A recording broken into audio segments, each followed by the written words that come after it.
Hey everybody, welcome back to the basement. Welcome back to the layout and the channel. We are going to check out this third rail item here. This is one of the Budd cars that Third Rail came out with many years ago. In fact, this was manufactured, I believe, in 2005.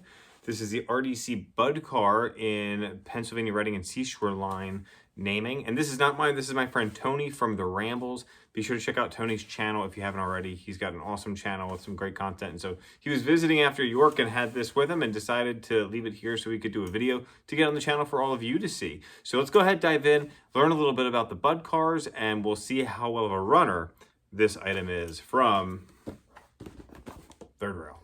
All right, so here we have an example of a Budd Rail diesel car, or RDC. Essentially, these were self-propelled single unit or multiple unit trains that would operate in more rural areas with lower traffic density, where it didn't make sense to bring in a diesel powered locomotive pulling multiple coaches.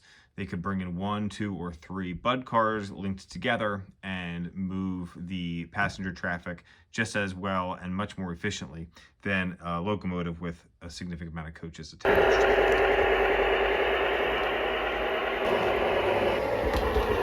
The Budd Company, and that's Budd with 2 Ds, it was located in Philadelphia, PA. They produced a little under 400 of these RDCs between 1949 and 1962. And again, short-haul commuter service is really what these things were known for. Budd RDCs were sold to operators in North America, South America, Asia, and Australia.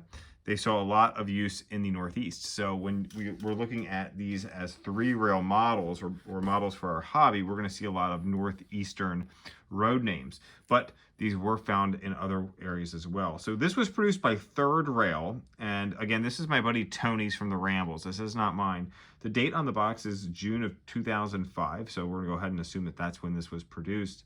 This was offered in Amtrak, Santa Fe, Southern Pacific, Canadian National, Long Island, Reading, Boston, Baltimore and Ohio, Boston and Maine, an undecorated version.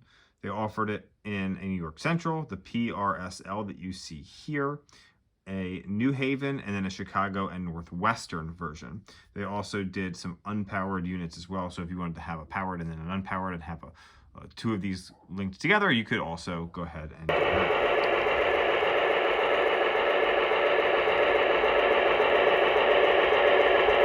So if we turn this locomotive over, you can see how the motors are mounted on the trucks. And then there's a little gearbox there and drivetrain that would come through into that gearing. And so each truck is powered on these with those little motors there. So not a whole lot of power probably from those motors, which could be part of the reason why we don't see a whole lot of top end speed on these models, but a way to hide those motors down there. Now, as I had mentioned, if we flip this over and get it back on the track, you'll see that green piece there. That's covering up all the boards and antennas and whatnot.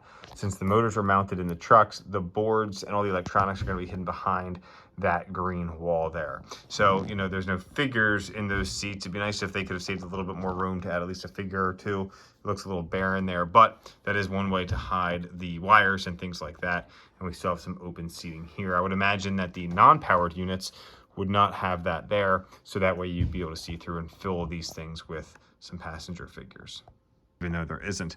One of the things I noticed about this car is that when we took it out of the box, the window detailing on the other side had fallen in. They're really, really fragile, as we've come to expect from a lot of Third Rail items, and they are there is some brass construction in this as well. Now, again, this is operable with TMCC, although I'm not overly impressed with how well it runs. It's a little jerky, does not move very well at slow speeds, but let's go ahead and fire it up so you can get a little bit of a taste for what this locomotive can do and what it looks like moving around the layout. It certainly looks fantastic. Even just sitting still, the detailing on the ends, on the roof, really make this look like an awesome addition to a collection. And, you know, I think you could do some upgrades to it to make it run even smoother. Now, again, this is an older model. They've re-released these Budd cars more recently, I believe, and so they probably run a little bit better than what we see here. Lionel has offered Budd cars, but they're offering them in their Lion Chief line, so they're semi-scale, which is a little bit of a disappointment. I'd love to see a version of these Budd cars with Legacy that are fully scale. That would be a nice addition to the Lionel catalog. And maybe one day we'll see those added to their lineup. But for now, let's go ahead and fire this version up and send it around the